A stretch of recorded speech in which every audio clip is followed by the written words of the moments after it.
Di video ini, saya mau bicara jujur. Tolong dengarkan cerita saya ini sampai selesai. Sebagai disclaimer di awal, saya duduk di sini bukan sebagai orang pintar atau orang suci yang mau menceramai kalian untuk sekedar bersabar. Saya cuma seorang teman yang lagi sama-sama capek, sama-sama hancur, dan ingin mengajak kalian duduk bareng. Kita berdarah selelah ini pelan-pelan. Coba perhatikan baik-baik. Pernah gak sih kita merasa dunia ini punya sistem yang kadang terasa sangat kejam dan gak masuk akal?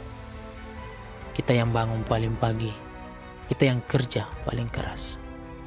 Doa juga gak pernah putus, tapi balasan dari hidup cuma pintu rezeki yang tertutup rapat. Sementara itu, kita melihat ke sebelah. Ada orang yang usahanya kelihatan biasa saja, tapi jalannya mulus banget.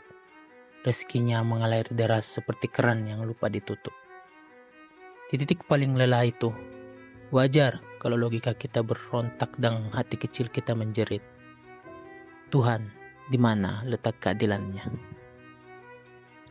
Saya capek melihat diri sendiri terus-menerus mengetuk pintu yang sama.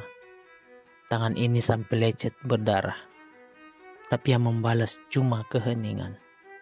Kita dididik sejak kecil kalau kerja keras adalah kunci. Tapi faktanya, sekeras apapun kita mendobrak, kalau pintunya memang digembok dari dalam, dia nggak akan pernah terbuka.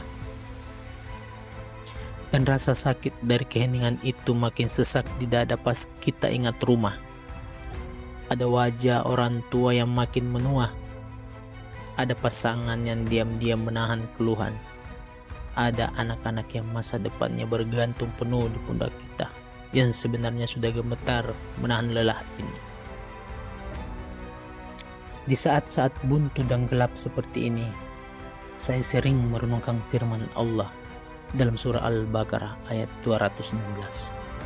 Boleh jadi kamu membenci sesuatu, padahal ia amat baik bagimu. Ayat ini sangat indah, tapi mari kita bicara jujur sebagai manusia. Menerima kata baik di saat tabungan kosong, utang menumpuk, dan pikiran buntu. Itu rasanya susah minta ampun. Tapi bicara soal pintu yang tertutup, saya selalu merinding kalau mengingat rahasia sistem dari kisah Ibunda Hajar, istri Nabi Ibrahim alaihissalam. Bayangkan, beliau ditinggalkan di tengah gurun pasir yang gersang. Nggak ada air, nggak ada makanan. Semua pintu kehidupan saat itu secara logika tertutup rapat. Apakah beliau cuma diam menangis? Enggak. Beliau berlari mendekati Bukit Safa, lalu turun berlari lagi ke Bukit Marwah. Bolak-balik sampai 7 kali dengan tenaga yang tersisa. Itu adalah bentuk kerja keras dan ikhtiar yang paling nyata. Tapi disinilah letak rahasia sistem Tuhan yang luar biasa. Dari mana air Zam-Zam itu memancar keluar? Ternyata bukan dari tempat beliau berlari mati-matian. Air itu justru memancar dari bawah hentakan kaki bayi Ismail yang sedang menangis di kejauhan. Kerja kerasnya di pintu mana? Rezekinya keluar dari pintu mana? Tugas kita sebagai manusia cuma satu. Terus berlari, terus berikhtiar. Tapi dari pintu mana rezeki itu akan meledak?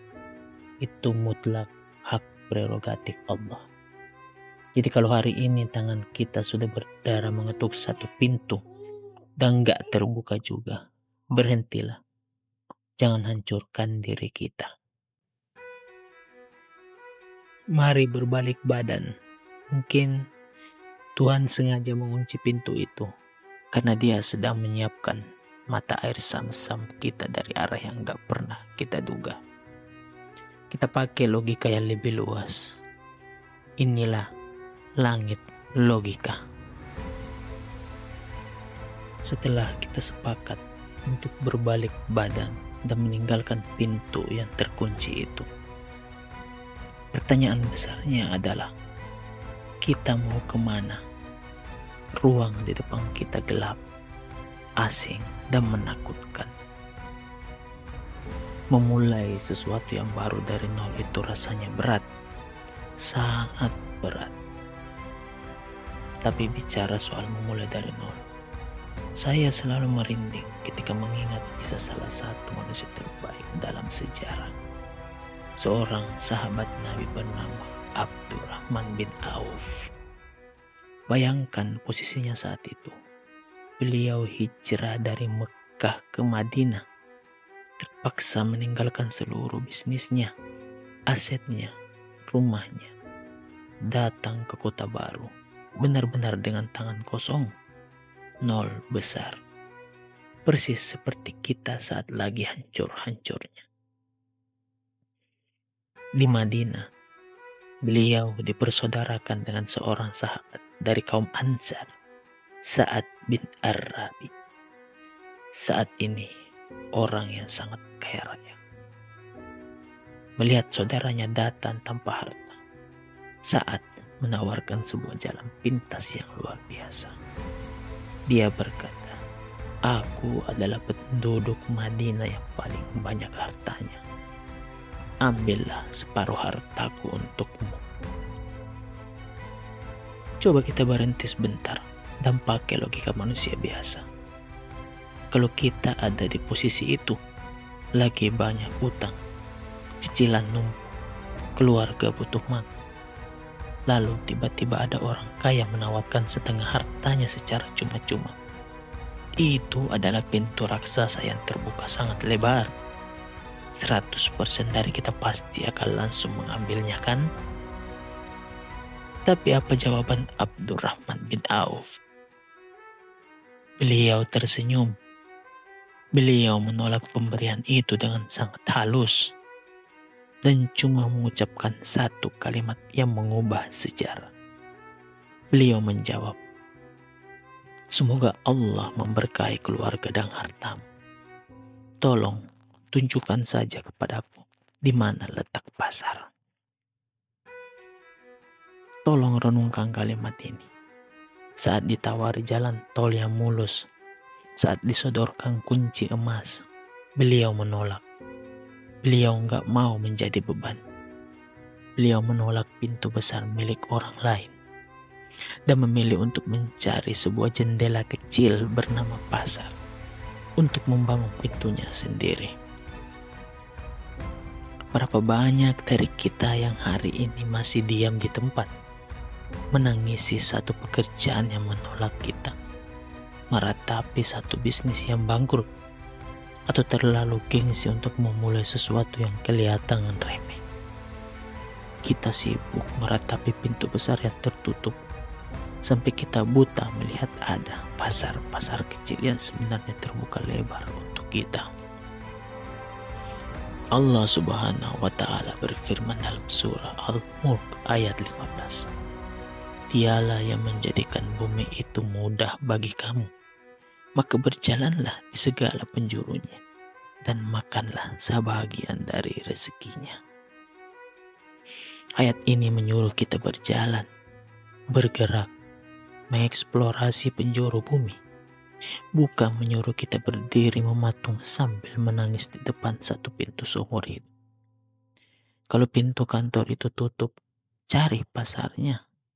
Kalau pintu bisnis yang itu hancur, cari pasar yang lain. Jangan pernah malu untuk memulai dari hal yang kecil. Menjadi pemula bukanlah sebuah kehinaan. Abdurrahman bin Auf membuktikan bahwa rezeki yang paling berkah seringkali tidak datang dari pemberian instan, melainkan dari keberanian kita melangkah dan bertanya pada kehidupan, "Di mana letak pasarku?" Perjalanan mencari pasar kita masing-masing itu nggak akan pernah mudah. Akan ada masa di mana kita merasa kembali terlempar ke titik nol. Jualan sepi, lamaran kerja ditolak lagi, atau usaha yang baru saja dibangun dengan susah payah terpaksa hancur. Di saat hal itu terjadi, Tolong jangan kembali berbalik dan mengetuk pintu batu raksasa yang sudah jelas-jelas terkunci itu. Jangan biarkan diri kita kembali hancur oleh ekspektasi yang salah.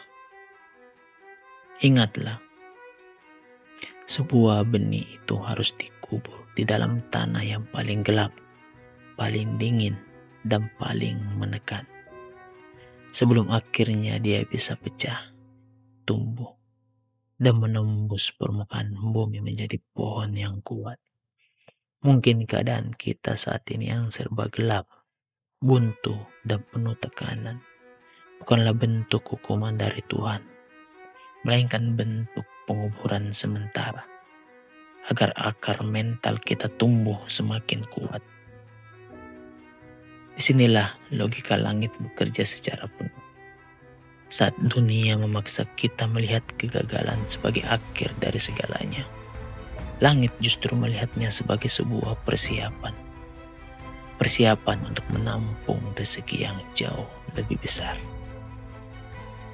Logikanya begini, wadah yang kecil kalau dipaksa menampung air bah, pasti akan pecah berkeping-keping. Maka melalui rasa sakit dan penolakan yang kita alami hari ini, Tuhan sebenarnya sedang memperbesar wadah kesabaran dan keikhlasan kita. Kapasitas kita sedang dinaikkan. Dalam surah Al-Insyirah ayat 5 dan 6, Allah mengulang sebuah janji yang sangat menenangkan.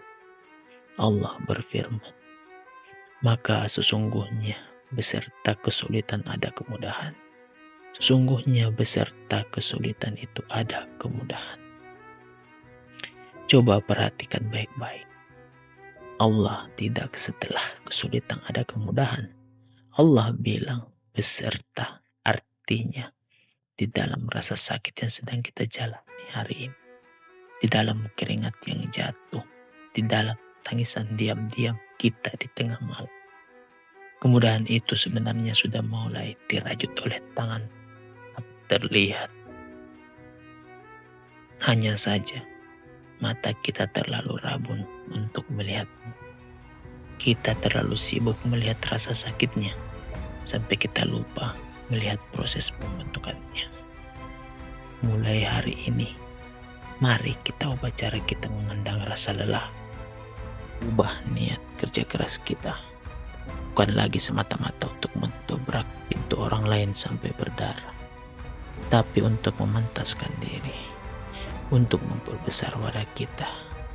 Cari pasarmu, bangun jendelamu sendiri, sekecil apapun itu, dan jangan pernah malu memulai dari. Ketika kaki ini terasa sangat berat untuk melangkah, ingatlah, mata air Zam-Zam tidak pernah memancar dari keputusasaan. Dia memancar dari langkah kaki yang menolak untuk menyerah. Terima kasih sudah bertahan sejauh ini. Teruslah berjalan dan biarkan langit logika yang menemani proses.